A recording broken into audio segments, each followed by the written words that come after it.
아주 오래전 일인데요. 공장에서 오랫동안 일했습니다. 기름때 저른 작업복을 입은 내 모습이 너무 싫었어요. 화장실에 가서도 저는 제 얼굴을 보지 않았습니다. 밤늦은 시간까지 잔업을 하고 나면 소금 뿌린 배추 마냥 온몸이 흐느적거렸죠. 너무 피곤했었어요. 차라리 그냥 부서지고 싶었습니다. 자정이 넘어서 허기진 배를 채우려고 동료들하고 함께 공장 앞에 있는 허름한 분식집으로 몰려가기도 했었어요. 백열등 노란 정구알 아래 앉아서 제 친구는 딸한 인생이 분하고 서럽다면서 기름때 저른 주먹을 물어뜯기도 했었지요. 작업 반장님은 며칠째 어린 딸 얼굴도 못 봤다고 훌쩍훌쩍 울기도 했습니다. 작업복을 벗어 던지고 싶다고 모두들 말했습니다. 하지만 작업복을 던질 수 있는 사람은 아무도 없었어요. 공장 일을 마치고 집에 오면 책상에 앉아서 밤늦도록 대학 입시 공부를 했습니다. 쏟아지는 잠이 기름때 저른 작업복보다 더 싫었습니다. 작업복을 벗고 평상복으로 갈아입어도 우리들의 평상복은 작업복과 달로 다를 게 없었어요. 너나 할 것 없이 모두들 추리했지요. 언뜻언뜻 띄엄띄엄 근사한 양복에 넥타이를 꿈꾼 적도 있었습니다. 작업복을 입어도 평상복을 입어도 도무지 가난한 티를 벗지 못하는 우리들을 위해 저는 무엇이든 하고 싶었습니다. 그래서 시작한 것이 구두 닦는 일이었어요. 작업장 동료들의 낡은 구두 위에 총총한 별빛을 매달아주고 싶었습니다. 서럽게 뿌리내린 척박한 땅 위에 서 있는 그들의 구두만이라도 별빛처럼 반짝반짝 빛나게 해주고 싶었습니다. 번개불에 콩볶듯 점심을 먹었어요. 구두를 닦을 시간은 점심시간밖에 없었거든요. 오후 작업 시간을 알리는 종이 울릴 때까지 작업장 한쪽에 앉아 구두를 닦았습니다.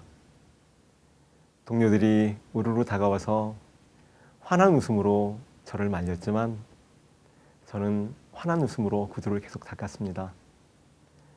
처음에는 요령이 없어서 많은 구두를 닦지 못했어요. 하루하루 시간이 지나면서 60켤레가 넘는 동료들의 구두를 모두 다 닦을 수 있었지요. 동료들의 구두를 닦으며 저는 저의 열등감을 조금씩 이겨낼 수 있었습니다. 그 사이 시간은 물고기처럼 빠르게 지나갔습니다. 뜻하지 않은 일이 일어났습니다. 작업장에서 일하는 내가 공장 직원들의 복지를 담당하는 부서로 인사발령이 났던 것입니다. 어찌된 영문인지 몰라 몹시 당황스러웠습니다. 그런 저를 보고 작업장 동료들은 모르는 척 배시지 웃기만 했습니다. 자신들의 구두에 총총한 별빛을 매달아 주었다고 인사과장에게 말한 건 함께 일하는 동료들이었습니다. 작업장에서 일하는 사람들의 사기 증진과 복지를 위해 제가 더없이 필요한 사람이라고 동료들이 저를 추천했던 것이지요. 인사과의 정식 발령이라 어찌할 수 없었습니다. 작업장에서 마지막 일을 마치던 날 공장 근처에 있는 분식집에서 저를 위한 성별식이 있었습니다. 자신들의 구두만큼은 사장님, 회장님 구두보다 빛가 번쩍했다고 동료들은 쓸쓸하게 웃었습니다.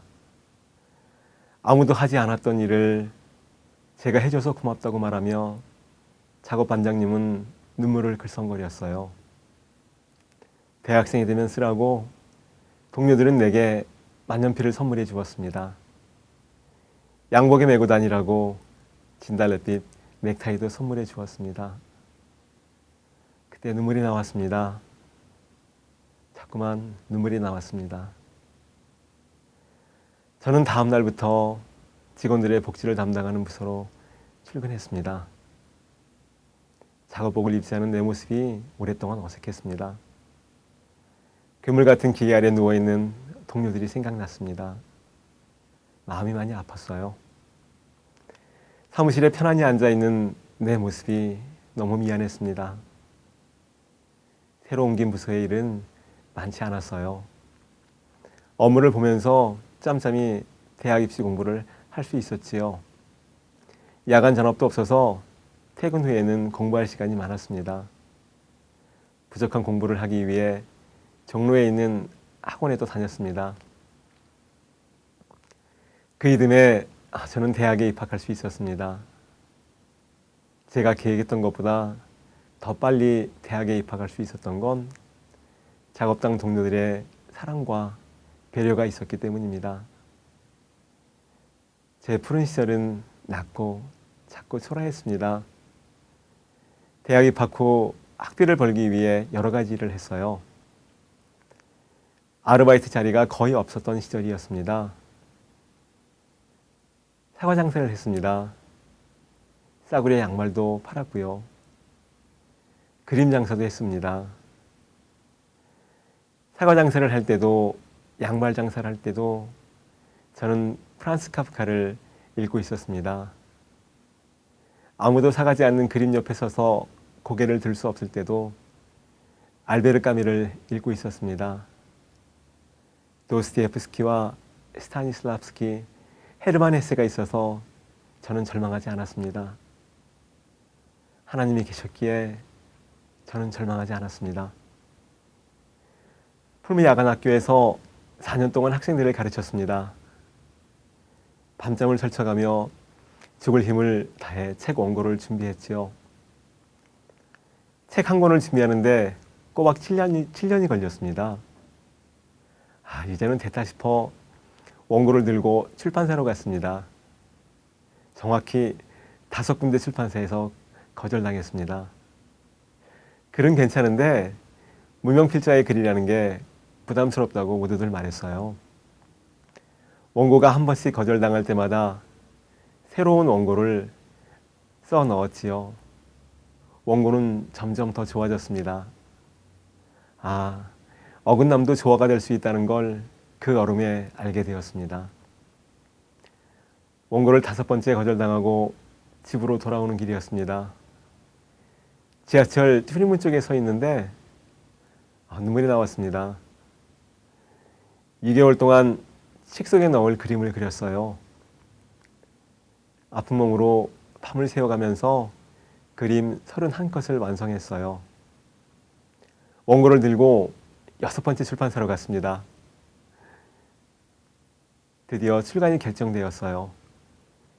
저의 2번째 책 연탄길이 세상에 나왔습니다. 분에 넘치게도 360만 명이 넘는 독자들이 읽었습니다. 그 뒤에 쓴 행복한 고물상이나 곰보빵, 보물찾기, 이 책들도 독자들의 꾸준한 사랑을 받고 있습니다. 사람을 꿈꾸게 하는 건 기쁨이 아니라는 걸 알았습니다.